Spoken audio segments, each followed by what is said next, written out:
മീറ്റിംഗില് കേരളത്തിന്റെ സമീപനം വ്യക്തമാക്കിക്കൊണ്ട് ഉള്ള ആ പ്രസംഗത്തിന്റെ കോപ്പി നിങ്ങൾക്ക് എല്ലാവർക്കും കിട്ടിക്കാണും എന്ന് വിശ്വസിക്കുന്നു. അതാണ് നമ്മൾ പൊതുവായിട്ട് എടുത്തിട്ടുള്ള സമീപനം. 12ാം പദ്ധതി കേരളത്തെ സംബന്ധിച്ചിടത്തോളം വളരെ പ്രാധാന്യം അറിയിക്കുന്ന ഒന്നായിട്ടാണ് നമ്മളതിനെ എടുത്തിരിക്കുന്നത്. സമഗ്രമായ വികസനത്തിന് പ്രത്യേക പരിഗണന വേണ്ട ജനവിഭാഗങ്ങൾക്ക് ആ പരിഗണന നൽകത്തക്ക വിധത്തിൽ ഗവൺമെന്റിന്റെ ഇന്നത്തെ മുന്നോട്ട് വച്ചിട്ടുള്ള ആ സമീപനം ഡെവലപ്മെന്റ് ആൻഡ് കെയർ, വികസനവും കരുതലും, ഇത് രണ്ടും ഒരുപോലെ ഉയർത്തിപ്പിടിക്കാൻ സാധിക്കത്തക്ക വിധത്തിലുള്ള ഒരു പദ്ധതി സമീപനമാണ് കേരളം ആഗ്രഹിക്കുന്നത്. സമഗ്രമായ വികസനം, അതേ സമയത്ത് അർഹരായിട്ടുള്ളവർക്ക് ലഭിക്കേണ്ട പ്രത്യേകമായിട്ടുള്ള പരിഗണന. അപ്പം അതിൽ നമ്മൾ ഊന്നൽ കൊടുത്തിട്ടുള്ള ചില പ്രത്യേക മേഖലകളുണ്ട്. അതിലൊന്ന് BPL കുടുംബങ്ങളെക്കുറിച്ചുള്ള കാര്യമാണ്. BPLനുള്ള ഇന്നത്തെ ആ ക്രൈറ്റീരിയയിൽ ഒരു മാറ്റം വരുത്തി അർഹിക്കുന്ന എല്ലാവരെയും അതിനുള്ളിലേക്ക് കൊണ്ടുവരത്തക്ക വിധത്തിലുള്ള ഒരു മാറ്റം വേണം എന്നുള്ള അഭിപ്രായമാണ് സംസ്ഥാനത്തിനുള്ളത്. അത് നമ്മൾ ഇന്നത്തെ മീറ്റിംഗിൽ പ്രകടമാക്കിയിട്ടുണ്ട്. മറ്റു ചില സംസ്ഥാനങ്ങളും ഇതേ ആവശ്യം, ഇതേ താല്പര്യം അവർ പ്രകടിപ്പിച്ചിട്ടുണ്ട്. BPL കാറ്റഗറി വരേണ്ടവരുടെ ഇന്ന് കേന്ദ്രം അംഗീകരിച്ചിട്ടുള്ള ആ ഒരു സംഖ്യ അത് തികച്ചും അപര്യാപ്തമാണ്.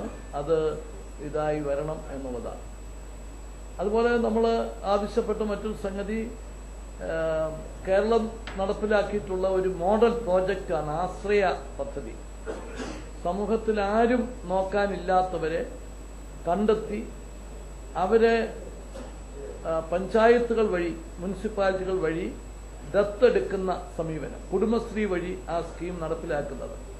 നമ്മൾ ഈ വർഷത്തോടുകൂടി അത് കേരളത്തിലെ മുഴുവൻ പഞ്ചായത്തുകളിലും മുനിസിപ്പാലിറ്റികളിലും ആക്കുക. ഇനിയിപ്പോൾ ആകാനുള്ളത് 52 പഞ്ചായത്തുകളിലൂടെ ഉള്ളൂ. അതും ഈ വർഷം തന്നെയാകും. അത് ഗവൺമെന്റ് ഓഫ് ഇന്ത്യ ഒരു കേരളത്തിന്റെ ആ പ്രോജക്റ്റ് ഏറ്റെടുത്ത് നടത്തണം എന്നുള്ളതാണ് നമ്മൾ ഉന്നയിച്ചിട്ടുള്ള മറ്റൊരു പ്രധാനപ്പെട്ട സംഗതി. നമ്മളിപ്രാവശ്യം വികസന രംഗത്ത് നമ്മൾ ഏറ്റവും കൂടുതൽ ട്രസ്റ്റ് കൊടുക്കുന്നത് പവർ ജനറേഷന്റെ കാര്യത്തിലാണ്.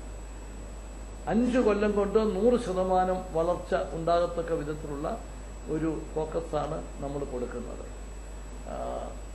മറ്റ് സാധാരണക്കാർക്കും പാവപ്പെട്ടവർക്കും ഉള്ള പ്രത്യേക പരിഗണന എന്നുള്ളത് ആരോഗ്യരംഗത്താണ്. ആരോഗ്യരംഗത്ത് ക്വാളിറ്റി ഹെൽത്ത് കെയർ എല്ലാ ജനങ്ങൾക്കും ലഭ്യമാകത്തക്ക വിധത്തിലുള്ള ഒരു സമീപനം. അതിന് നമ്മൾ ഏറ്റവും മുഖ്യമായിട്ട് ഉന്നയിച്ചിട്ടുള്ളത് RSB മോഡലിൽ എല്ലാവർക്കും ലഭ്യമാകുന്ന വിധത്തിലുള്ള ഒരു സമഗ്രമായ ആരോഗ്യ ഇൻഷുറൻസ് പദ്ധതി. അത് തത്വത്തിൽ ഇന്ന് പ്ലാനിംഗ് കമ്മീഷനും അംഗീകരിച്ച് കഴിഞ്ഞിരിക്കുന്നു. അത് വളരെ സന്തോഷകരമായിട്ടുള്ള ഒരു സംഗതിയാണ്. സമഗ്രമായ ഇൻഷുറൻസ് പദ്ധതിയിലൂടെ മാത്രമേ ഈ ക്വാളിറ്റി ഹെൽത്ത് കെയർ എല്ലാവർക്കും ഉറപ്പ് വരുത്താൻ സാധിക്കൂ. കേരളം പ്രത്യേകമായിട്ട് ആവിഷ്കരിച്ചിട്ടുള്ളൊരു സ്കീം, അത് മരുന്ന് ന്യായമായ വിലയ്ക്ക് എല്ലാവർക്കും ലഭ്യമാക്കുന്ന ഒരു സ്കീം. അത് ഞാൻ എൻ്റെ പ്രസംഗത്തിൽ ഉൾക്കൊള്ളിച്ചു. അതിനുശേഷം ആരോഗ്യവകുപ്പ് മന്ത്രിയുമായിട്ട് സംസാരിച്ചു. അദ്ദേഹം അതിൻ്റെ വിശദാംശങ്ങൾ താല്പര്യപൂർവ്വം അറിഞ്ഞു. അദ്ദേഹം ഒന്നുകിൽ കേരളത്തിലോട്ട് വന്നല്ലെങ്കിൽ ഡൽഹിയിലേക്ക് ആരോഗ്യമന്ത്രിയും ആരോഗ്യ വകുപ്പിലെ ഉദ്യോഗസ്ഥരോട് വന്ന് സംസാരിച്ച് കേന്ദ്ര ഗവൺമെന്റും അതിനു വേണ്ട എല്ലാ സഹായവും നൽകാമെന്ന് പറഞ്ഞു. അപ്പോൾ കഴിഞ്ഞ ദിവസം സംസ്ഥാന ഗവൺമെൻറ് ഇന്ത്യയിലെ പ്രമുഖരായ മരുന്ന് നിർമ്മാതാക്കളുടെ യോഗം വിളിച്ചു കൂട്ടി. നല്ല റെസ്പോൺസ് ആയിരുന്നു. 75 കമ്പനികൾ പങ്കെടുത്തു. അവർ ഗവൺമെൻറ്റിനോട് സഹകരിക്കാം എന്ന് പറഞ്ഞു. അവരുടെ ഫാക്ടറിയിൽ ഉൽപ്പാദിപ്പിച്ച് വിൽക്കുന്ന വിലയ്ക്ക് മരുന്ന് ലഭ്യമാക്കുക. അപ്പം അത് വരുമ്പോൾ നമുക്ക് വളരെയധികം വില കുറച്ച് മരുന്ന് ലഭ്യമാക്കുന്ന ഒരു സ്കീം, അത് നമ്മളിപ്പം കേരളത്തിൽ അതിൻ്റെ തുടക്കമിട്ട് കഴിഞ്ഞു. അത് ദേശീയ തലത്തിൽ ഉള്ള ഒരു അംഗീകാരം കൂടി അതിന് ലഭിക്കുന്നതിന് വേണ്ടിയിട്ടുള്ള ശ്രമമാണ് നടത്തിയത്. കാരണം കേന്ദ്ര ഗവൺമെൻറ്റിൻ്റെ കൂടി ഒരു സഹായമുണ്ടെങ്കിലേ അത് ഏറ്റവും ഫലപ്രദമായിട്ട് മുമ്പോട്ട് വയ്ക്കാൻ സാധിക്കത്തുള്ളൂ. പ്രധാനമന്ത്രി ഇന്ന് സ്ട്രെസ് ചെയ്ത് പറഞ്ഞ ഒരു കാര്യം, വീക്കർ സെക്ഷന് പ്രത്യേകമായിട്ടുള്ള പരിഗണന 12ാം പദ്ധതിയിൽ ഉണ്ടാകും എന്ന് പറഞ്ഞു. അപ്പോൾ minorities, backward communities, scheduled caste and scheduled tribe, അപ്പം ഈ വിഭാഗങ്ങൾക്കെല്ലാം പ്രത്യേകമായിട്ടുള്ള ഒരു പരിഗണന 12ാം പദ്ധതിയിൽ ഉണ്ടാകും എന്ന് പറഞ്ഞു. അതിനെ ഞങ്ങൾ സ്വാഗതം ചെയ്തുകൊണ്ട് പ്രധാനമന്ത്രിയുടെ ആ അപ്രോച്ചിനെ സ്വാഗതം ചെയ്തുകൊണ്ട് അത് ഏറ്റവും ഫലപ്രദമായി 12ാം പദ്ധതിയിൽ നടപ്പിലാക്കുന്നതോടൊപ്പം എക്കണോമിക്കലി വീക്കർ സെക്ഷനെ കൂടി സാമ്പത്തികമായി ഉദ്ധരിക്കുവാനുള്ള നടപടികൾ ഉണ്ടാകണം. സാമ്പത്തികമായി അവർക്ക് വേണ്ട സഹായം ചെയ്തു കൊടുക്കണം എന്നുള്ള ആവശ്യം കൂടി ഉന്നയിച്ചിട്ടുണ്ട്. ഡെപ്യൂട്ടി ചെയർമാൻ പ്ലാനിംഗ് കമ്മീഷൻ അദ്ദേഹത്തിൻ്റെ പ്രസംഗത്തിലെ സംസ്ഥാനങ്ങൾക്ക് സ്വന്തമായ കൂടുതൽ റിസോഴ്സസ് ഉണ്ടാക്കാൻ വേണ്ടി പ്രത്യേകമായ നടപടികൾ സ്വീകരിക്കണം എന്ന ആവശ്യം അദ്ദേഹം ഉന്നയിക്കുകയുണ്ടായി. ആ നിർദ്ദേശത്തെ സ്വാഗതം ചെയ്തുകൊണ്ട് നമ്മൾ പറഞ്ഞ സജഷൻ, അതായത് GST ഏറ്റവും വേഗം നടപ്പിലാക്കണം. GST നടപ്പിലാക്കിയാൽ അതിലൂടെ സംസ്ഥാനങ്ങൾക്ക് കൂടുതൽ റിസോഴ്സസ് ഉണ്ടാകും, കേന്ദ്ര ഗവൺമെൻറ്റിനും അതുപോലെ തന്നെ ഉള്ള സഹായങ്ങൾ ലഭിക്കുന്നതായിരിക്കും. ഇന്ന് നമ്മളെടുത്ത നിലപാട്, ഏതാണ്ട് എല്ലാ മുഖ്യമന്ത്രിമാരും എടുത്ത നിലപാട്, ഈ കേന്ദ്രാവിഷ്കൃത പദ്ധതികൾ നടപ്പിലാക്കുന്നതിൽ സംസ്ഥാനങ്ങൾക്ക് കൂടുതൽ അധികാരം ലഭിക്കുന്ന, കൂടുതൽ അവസരം ലഭിക്കുന്ന, ഫ്ലെക്സിബിലിറ്റി ലഭിക്കുന്ന ഒരു സമീപനം ഉണ്ടാകണം എന്നുള്ളതാണ്. അത് ഏറ്റവും ആവശ്യമാണ് എന്നുള്ള നിലപാടാണ് കേരളം കഴിഞ്ഞ കുറേ നാളുകളായിട്ട് എടുത്തിട്ടുള്ള സമീപനം. ഇന്നത്തെ മീറ്റിങ്ങിൽ നമ്മൾ ആവർത്തിച്ചു. പൊതുവെ എല്ലാ സംസ്ഥാനങ്ങളും ഈ ഒരു സമീപനമാണ് സ്വീകരിച്ചിട്ടുള്ളത്. ഈ 12ാം പദ്ധതിയിൽ നിശ്ചയമായും ചില മാറ്റങ്ങൾ ഉണ്ടാകും എന്ന് തന്നെയാണ് പ്രതീക്ഷിക്കുന്നത്. തൊഴിലുറപ്പ് പദ്ധതി നല്ല സ്കീമാണ്. പക്ഷെ അത് ഇന്ത്യയിലെ ആഗ്രഹിക്കുന്ന മുഴുവൻ ആളുകൾക്കും 100 ദിവസം പണി കൊടുക്കുക, അവർക്ക് അതിനുള്ള വരുമാനം ലഭിക്കുക എന്നുള്ള ലക്ഷ്യത്തോടൊപ്പം തന്നെ അത് പ്രൊഡക്ഷനുമായിട്ട് ലിങ്ക് ചെയ്ത് കൂടുതൽ പ്രൊഡക്റ്റീവായിട്ടുള്ള മേഖലകളിൽ അതിൻ്റെ പ്രവർത്തനങ്ങൾ നടത്താൻ, അസറ്റ് ക്രിയേഷൻ പദ്ധതികളുമായിട്ട് ലിങ്ക് ചെയ്യാൻ, അത് ഓരോ സംസ്ഥാനത്തിൻ്റെയും സാഹചര്യങ്ങൾ കൂടി കണക്കിലെടുത്തുകൊണ്ട് സംവിധാനം വേണം എന്നുള്ളതാണ്. അതുപോലെ തന്നെയാണ് മറ്റുള്ള എല്ലാ പരിപാടികളും, PMGSY, NRHM, അങ്ങനെയുള്ള പദ്ധതികളെല്ലാം തന്നെ കൂടുതൽ സ്റ്റേറ്റുകൾക്ക് കൂടുതൽ സഹായം വേണം എന്നുള്ള സമീപനമാണ്. സംസ്ഥാന ഗവൺമെൻറ് വെച്ച മറ്റൊരു പ്രധാനപ്പെട്ട നമ്മൾ സ്ട്രെസ് ചെയ്ത ഒരു പോയിന്റ്, പഞ്ചായത്തുകൾക്ക് ഇന്ന് കൊടുക്കുന്ന പണം ഏതാണ്ട് മുഴുവനും അത് പദ്ധതികളുമായിട്ട് ലിങ്ക് ചെയ്ത പഞ്ചായത്തുകൾക്ക് യാതൊരു ഫ്രീഡവും ഇല്ല. അപ്പോൾ 25% എങ്കിലും അവർക്ക് അൺടൈഡ് ഫണ്ടായിട്ട് നൽകിയാൽ അവരുടെ ആവശ്യം അനുസരിച്ച് അത് പ്രയോജനപ്പെടുത്താനായിട്ട് സാധിക്കും. ക്വാളിറ്റി എഡ്യൂക്കേഷന് വേണ്ടിയിട്ടുള്ള ശ്രമങ്ങൾ, അതിന് 12ാം പദ്ധതിയിൽ പ്രത്യേകമായിട്ടുള്ള ഒരു ഇത് വേണം എന്നുള്ളത് ആവശ്യപ്പെട്ടിട്ടുണ്ട്. കേന്ദ്ര പ്ലാനിംഗ് കമ്മീഷന്റെയും സമീപനം അതുതന്നെയാണ് എന്ന് അവരുടെ സമീപന രേഖയിൽ നിന്ന് വ്യക്തമാക്കാൻ സാധിച്ചിട്ടുണ്ട്. സ്കിൽ ഡെവലപ്മെന്റിന് കൂടുതൽ പ്രാധാന്യം, കേരളത്തെ സംബന്ധിച്ചിടത്തോളം അതിന് വളരെ കൂടുതൽ പ്രാധാന്യമുണ്ട്. നമുക്ക് നല്ല വിദ്യാഭ്യാസവും കഴിവുമുള്ള ചെറുപ്പക്കാരുണ്ട്. പക്ഷേ നമുക്ക് ഒരു ജോലിയിലേക്ക് പ്രവേശിക്കുന്നതിന് ആവശ്യമായിട്ടുള്ള ഒരു ട്രെയിനിങ്, ഒരു പരിശീലനം, അതിൻ്റെ അപാകത, അതിൻ്റെ പോരായ്മ പലയിടത്തും തെളിയുന്നുണ്ട്. അപ്പം അത് നികത്തത്തക്ക വിധത്തിലുള്ള ഒരു സമീപനം വേണം എന്ന് പറഞ്ഞു. ആ കാര്യത്തിലും നമുക്ക് കാര്യമായ ഒരു ഇതുണ്ടാകും എന്ന് പ്രതീക്ഷിക്കുകയാണ്. പിന്നെ നമ്മൾ പറഞ്ഞതും സ്ട്രെസ് ചെയ്തതുമായിട്ടൊരു പോയിന്റ് ഈ സോളിഡ് വേസ്റ്റ് മാനേജ്മെന്റ് കേരളത്തെ സംബന്ധിച്ചിടത്തോളം ഏറ്റവും രൂക്ഷമായിട്ടുള്ള ഒരു പ്രശ്നമായിട്ട് കാണുന്നു. നമ്മളിപ്പം മാലിന്യ വിമുക്ത കേരളം എന്നുള്ള നിലയിൽ ഒക്ടോബർ 2-ാം തീയതി ഒരു പരിപാടി ആരംഭിച്ചിരിക്കുകയാണ്. ഒരു വർഷക്കാലത്തേക്കുള്ള ഒരു പദ്ധതിയാണ്. കാരണം ഈ നിലയ്ക്ക് മുമ്പോട്ട് പോകാൻ പറ്റാത്ത സ്ഥിതിവിശേഷത്തിലാണ് കേരളം എത്തി നിൽക്കുന്നത്. 12-ാം പദ്ധതിയിൽ അതിന് അർഹമായിട്ടുള്ള പരിഗണനയും സഹായവും നമ്മൾ പ്രതീക്ഷിക്കുന്നു. അത് നമ്മൾ അതിന് ഉള്ള ഇതും നമ്മൾ പ്രത്യേക പ്രാധാന്യത്തോടുകൂടി ആവശ്യപ്പെട്ടിട്ടുണ്ട്.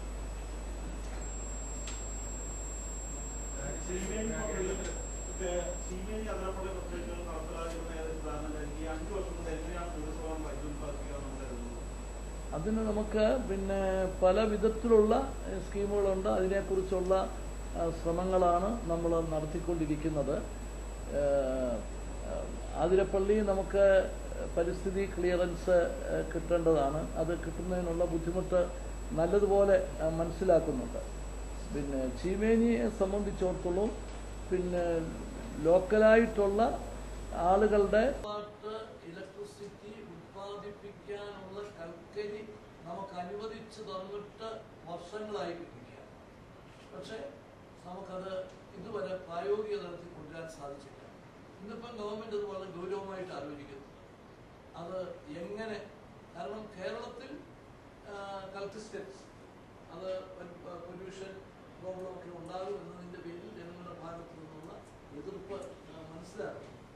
ആ എതിർപ്പ് നിലനിൽക്കുമ്പോൾ തന്നെ വൈദ്യുതി ഉത്പാദിപ്പിക്കാൻ പറ്റുമോ എന്നുള്ളത് സീരിയസ് ആയിട്ട് ആലോചിക്കുകയാണ്. അത് സംബന്ധിച്ചൊരു ചർച്ച ഈ അടുത്ത ആഴ്ചയിൽ തിരുവനന്തപുരത്ത് ഞാൻ തന്നെ പങ്കെടുക്കുന്ന ഒരു ചർച്ച വെച്ചിട്ടുണ്ട്. അത് അങ്ങനെയുള്ള പല മാർഗങ്ങളിലൂടെയാണ് നമ്മൾ കേരളത്തിലെ സാഹചര്യത്തിൽ സാമ്പത്തിക സാഹചര്യവും സാമൂഹിക സാഹചര്യവും പരിഗണിച്ച് ദാരിദ്ര്യരേഖ എന്തായിരിക്കണം, അതിനൊരു കണക്ക്, ഒരു പഠനം സംസ്ഥാന സർക്കാർ നടത്തിയിട്ടുണ്ട്. എന്താണ് നമ്മുടെ ഒരു നമുക്കതിനെ കുറിച്ചുണ്ട്. പക്ഷേ ഇന്നിപ്പോൾ കേന്ദ്ര ഗവൺമെന്റ് വെച്ചിരിക്കുന്ന ഗൈഡ് ലൈൻസ് നമുക്ക് സ്വീകാര്യമല്ല. അതിനകത്ത് അയവ് വരുത്തേണ്ടതായിട്ടുണ്ട്, സാഹചര്യം ഉണ്ടാകണം. അപ്പം അതുകൊണ്ട് കുറെ കൂടി ഫ്ലെക്സിബിലിറ്റി ആ കാര്യത്തിൽ ഉണ്ടാകണം. അതുണ്ടാകണോ എന്നാണ് ആഗ്രഹം. അല്ല, നമ്മൾ ഉപേക്ഷിച്ചിട്ടില്ല. പക്ഷെ നമ്മൾ അതിന്റെ എല്ലാ വശങ്ങളും പരിശോധിച്ചിട്ട് അടുത്തൊരു സ്റ്റെപ്പിലേക്ക് കടക്കും. നമ്മളൊരു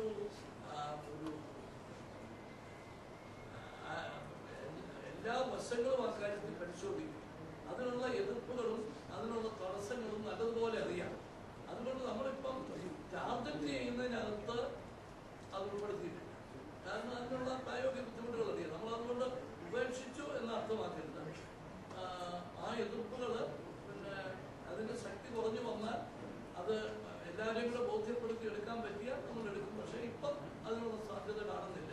അപ്പോൾ നമ്മളിപ്പം ഒരു വ്യക്തമായ ഒരു ടാർഗറ്റ് ഇടുമ്പം വളരെ അകലെയുള്ള ഒരു കാര്യത്തെക്കുറിച്ച് നമ്മൾ ചിന്തിച്ചിട്ട് കാര്യമില്ല. അപ്പോൾ ഇപ്പം നമ്മൾ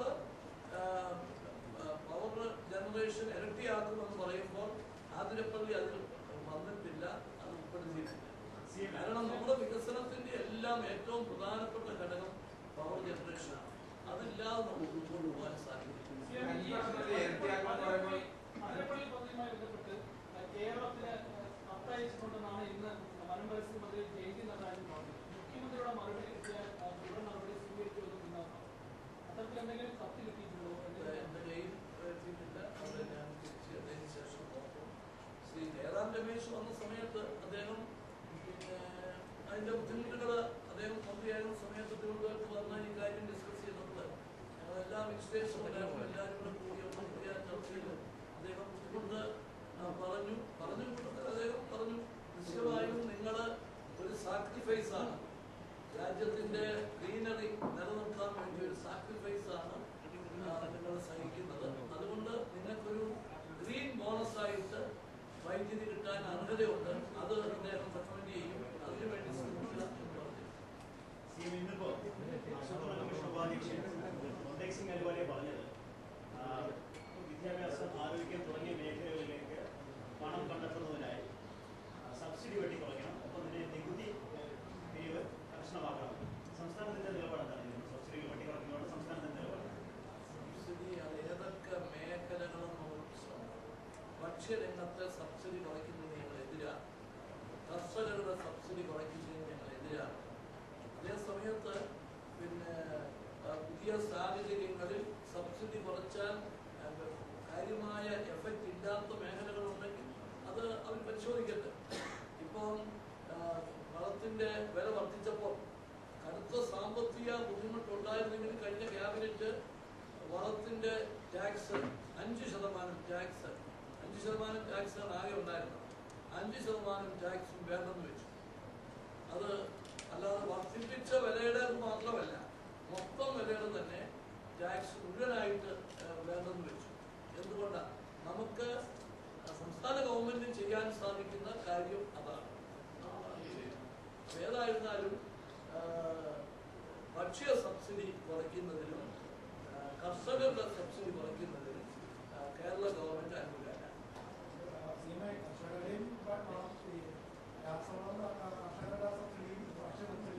പിന്നെ എണ്ണ സബ്സിഡിയാണ് പ്രധാന സബ്സിഡികൾ. ഈ മൂന്നിൽ പിന്നെ എവിടെയാണ് കുറയ്ക്കാൻ പിന്നെ വലിയ എഫക്റ്റ് ഇല്ലാത്ത ഏതെങ്കിലും മേഖലയിലുണ്ടെങ്കിൽ പരിശോധിക്കട്ടെ. ഏതായിരുന്നാലും ഈ രണ്ട് മേഖലകളിൽ നമ്മൾ വ്യക്തമായിട്ട് കേരളവും ബംഗാളും പഞ്ചാബും ഏറ്റവും കൂടുതൽ കടബാധ്യത അപ്പൊ അതിനെ എങ്ങനെയാണ് തരണം ചെയ്യാൻ ഉദ്ദേശിക്കുന്നത്? റിസോർട്ടുകൾ വളരെ കടുത്ത സ്ഥിതിയാണ്. ഈ ഗവൺമെന്റ് അധികാരത്തിൽ വന്ന അന്നേരം തന്നെ ധനകാര്യ മന്ത്രി അത് സംബന്ധിച്ച് സർവ്വതത്വം പുറപ്പെടുവിച്ചു. കേരളത്തിന്റെ യഥാർത്ഥ നില ജനങ്ങളെ ബോധ്യപ്പെടുത്തിയിട്ടുണ്ട്. 5600 കോടി രൂപയുടെ അധിക ബാധ്യത നമുക്ക് കടമെടുക്കേണ്ടതായിട്ട് വന്നുകൊണ്ടിരിക്കുകയാണ്. അപ്പോൾ അങ്ങനെ നമുക്ക് കടബാധ്യത കൂടുതൽ വർദ്ധിച്ചു വരുമ്പോൾ കേരളത്തിന്റെ ഒരു പ്രത്യേക കേസാണ്. അവിടെ പ്രത്യേക പാക്കേജ് എന്ന നിലയിൽ കേരളത്തിനെ ഹെൽപ്പ് ചെയ്യണം എന്നുള്ളത് അത് നമ്മൾ കേന്ദ്രത്തെ സമീപിച്ചിട്ടുണ്ട്. കേന്ദ്ര ഗവൺമെന്റ് സഹായം ചോദിച്ചിട്ടുണ്ട്. പ്രത്യേക പാക്കേജിന് പ്രത്യേക നിർദ്ദേശം കൊടുക്കും. നമ്മളിപ്പോ ഇതിനോടകം തന്നെ ആവശ്യപ്പെട്ടിട്ടുണ്ട്. കേരളത്തിന്റെ പൊതുവേളം 7000 കോടിയാണെന്ന് കഴിഞ്ഞ ദിവസം ധനമന്ത്രി പറഞ്ഞു. അതിന് സഹായിക്കാമെന്ന് വാഗ്ദാനം ചെയ്തിട്ടുണ്ട്. കണക്കിന്റെ കാര്യമല്ല, അത് എല്ലാ സംസ്ഥാനങ്ങൾക്കും കടബാധ്യത ഉണ്ടാകുന്നുണ്ടോ? ഇതിപ്പം വന്നിരിക്കുന്നത് നമുക്ക് ഉടനടി നമ്മൾ കൊടുക്കേണ്ട വിധത്തിലുള്ള ബാധ്യത ബഡ്ജറ്റ് പ്രൊവിഷന് പുറമെ വലിയ സാമ്പത്തിക ബാധ്യത ഉണ്ടാക്കി വെച്ചിട്ടുണ്ട്. അത് നമുക്ക് ഒഴിഞ്ഞു മാറാൻ ഒക്കത്തില്ല. അത് താനെ വന്നിരിക്കും. അപ്പൊ അത് ഫേസ് ചെയ്യുന്നതിനുള്ള ഒരു പ്രത്യേകമായ ഒരു പരിഗണന കിട്ടിയേ മതിയാവും. 5700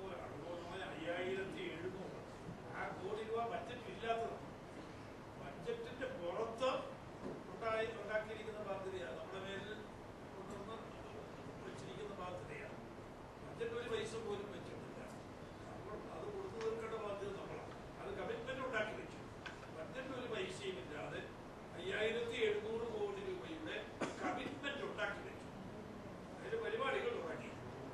അപ്പോൾ നമ്മളത് നടപ്പിലാക്കിയിട്ടില്ല. അതിന് മാത്രം നമ്മൾ പരിഗണിച്ചിരിക്കുന്ന പൈസ ഒന്നും ഇല്ല.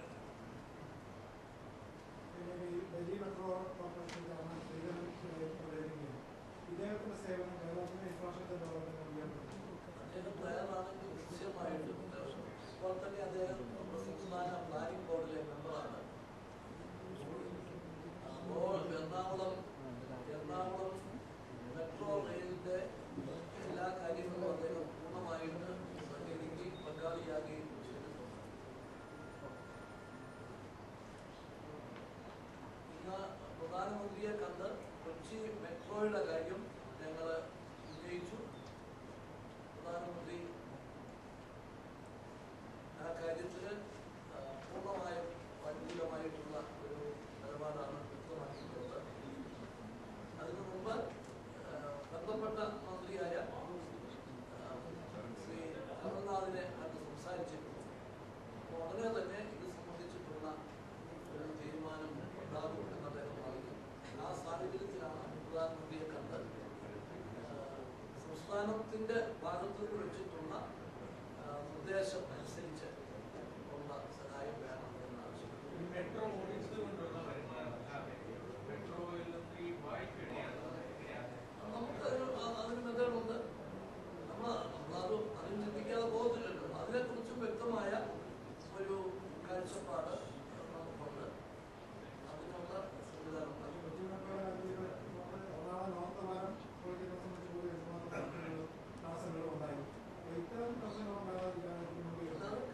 സാധാരണ രീതിയിൽ കേരളത്തിൽ ഉണ്ടാകുന്ന പ്രശ്നങ്ങൾ ഒന്നും തന്നെ ഈ എറണാകുളം മെട്രോയുടെ കാര്യത്തിൽ ഉണ്ടായിട്ടില്ല. പൊതുവെ ജനങ്ങളുടെ സപ്പോർട്ട് ഉണ്ട്. അത് പൂർണ്ണമായും ലഭ്യമാക്കുന്ന സാഹചര്യത്തിന് വേണ്ടിയാണ് ശ്രമിച്ചുകൊണ്ടിരിക്കുന്നത്. അതേസമയം ഇതുകൊണ്ട് അവർ പറയുന്ന ചില പ്രശ്നങ്ങളുണ്ട്. അത് ന്യായമായിട്ടുള്ളതുണ്ട്. അതിന് പരിഹാരം ഉണ്ടാക്കി കൊടുക്കാനുള്ള ബാധ്യത ഗവൺമെന്റിനുണ്ട്. ആ ബാധ്യത ഗവൺമെന്റ് എടുക്കും. കൊച്ചി നഗരസഭയുടെ ഭാഗത്തു നിന്ന് അത്ര അനുകൂലമായ തീരുമാനങ്ങളുണ്ടായിരുന്നു. പ്രത്യേകിച്ച് നോർത്ത് ഓർബിറ്റ്സ് പാലം കൊടുക്കുന്നത് സംബന്ധിച്ച് കൊച്ചി നഗരസഭയുടെ ഭാഗത്ത് ഒരു നിസ്സഹകരണ മനോഭാവമുണ്ടോ? ഇല്ല, കൊച്ചി നഗരസഭയുടെ ഭാഗത്ത് ഒരു നിസ്സഹകരണവും ഇല്ല. പക്ഷെ അവരുടെയും നിയന്ത്രണത്തിനപ്പുറത്തേക്ക് ചില കാര്യങ്ങൾ വരുമ്പോഴാണ് ഈ ബുദ്ധിമുട്ട് വരുന്നത്. ഇപ്പം അവിടെ ബിസിനസ് ചെയ്തുകൊണ്ടിരിക്കുന്നവരെ അവരെ അവിടുന്ന് മാറ്റുമ്പോൾ എല്ലാവർക്കും തൃപ്തികരമായ സ്ഥലം ചിലപ്പോൾ കൊടുക്കാൻ അവർക്ക് സാധിച്ചെന്ന് വരില്ല. അപ്പോൾ ഉണ്ടാകുന്ന എതിർപ്പുകൾ, അന്നേരം ഉണ്ടാകുന്ന കാലതാമസം, അതൊക്കെ നമ്മൾ മനസ്സിലാക്കണം. സംസ്ഥാന ഗവൺമെന്റും അതുപോലുള്ള ബുദ്ധിമുട്ടുകൾ നല്ലതുപോലെ ഫേസ് ചെയ്യുന്നു. ഇപ്പൊ റെയിൽവേ വികസനത്തിന് റെയിൽവേ ഏത് വിധത്തിലും സഹായിക്കാൻ തയ്യാറാണ്. പക്ഷെ നമ്മൾ സ്ഥലം എടുത്തു കൊടുക്കണം. സ്ഥലം എടുത്തു കൊടുക്കാൻ ചെല്ലുമ്പം അവിടെ ചില എതിർപ്പുകൾ വരുന്നുണ്ട്. ആ എതിർപ്പുകൾ നമുക്ക് പരിഹരിച്ചേ മുമ്പോട്ട് പോകാൻ സാധിക്കും. അതുകൊണ്ട് സംസ്ഥാന ഗവൺമെന്റിന് താല്പര്യമില്ലാഞ്ഞിട്ടാണ് എന്ന് ആരെങ്കിലും പറഞ്ഞാൽ പറ്റുമോ? അപ്പൊ അതുപോലെ കൊച്ചി കോർപ്പറേഷന് ചില പ്രശ്നങ്ങളുണ്ട്. ഇപ്പൊ ഈ ഗവൺമെന്റ് വന്നതിന് ശേഷം ഇത്രയും സാമ്പത്തിക ബുദ്ധിമുട്ടുള്ള സമയത്തായിട്ട് പോലും കൊച്ചിൻ കോർപ്പറേഷന് ഏതാണ്ട് 60 കോടി രൂപ കൊടുത്തു. അത് ഈ കൊച്ചി മെട്രോയുമായി ബന്ധപ്പെട്ടിട്ടുള്ള ചില പ്രവർത്തനങ്ങളിൽ അവർക്ക് സഹായം കൊടുക്കാൻ അവരുടെ പണമില്ല.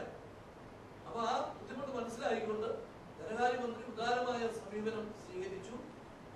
50 കോടിയിലധികം രൂപ ഈ കൊച്ചി മെട്രോയുടെ അടിസ്ഥാന സൗകര്യങ്ങൾ വർദ്ധിപ്പിക്കാൻ വേണ്ടി അവർ കൊടുത്തു. ബാക്കി 10 കോടി രൂപ അവിടുത്തെ കുടിവെള്ളത്തിന് ആവശ്യമായ ലാൻഡ് എടുക്കാൻ, കുടിവെള്ള പ്രോജക്റ്റിന് വേണ്ടിയിട്ടുള്ള തുക മുഴുവൻ കേന്ദ്രത്തിൽ നിന്ന് കിട്ടി. ജവഹർലാൽ നെഹ്റു റിനിവേഷൻ സ്കീമിൽ നിന്ന് പദ്ധതിയിൽ നിന്ന് കിട്ടി. പക്ഷേ സ്ഥലം എടുക്കാൻ, ഇതിനാവശ്യമായ സ്ഥലം എടുക്കാനുള്ള ഫണ്ട് അതിനെടുക്കാൻ പറ്റുന്നില്ല. അപ്പം ഇവർക്ക് മുഴുവൻ ഫണ്ട് കിട്ടിയിട്ടും ആ പ്രോജക്റ്റ് നടപ്പിലാക്കാൻ സാധിക്കുന്നില്ല 2 വർഷമായിട്ട്. അപ്പൊ അതിനുള്ള തടസ്സം അവർക്ക് ഈ ലാൻഡിന്റെ കോസ്റ്റ് വഹിക്കാൻ സാധിക്കുന്നില്ല. സംസ്ഥാന ഗവൺമെന്റ് ഉടനെ തന്നെ 10 കോടി രൂപ അവർക്ക് കൊടുത്തു. അവരിപ്പം ആ പ്രോജക്റ്റുമായിട്ട് മുമ്പോട്ട് നീങ്ങുക. അതുപോലെ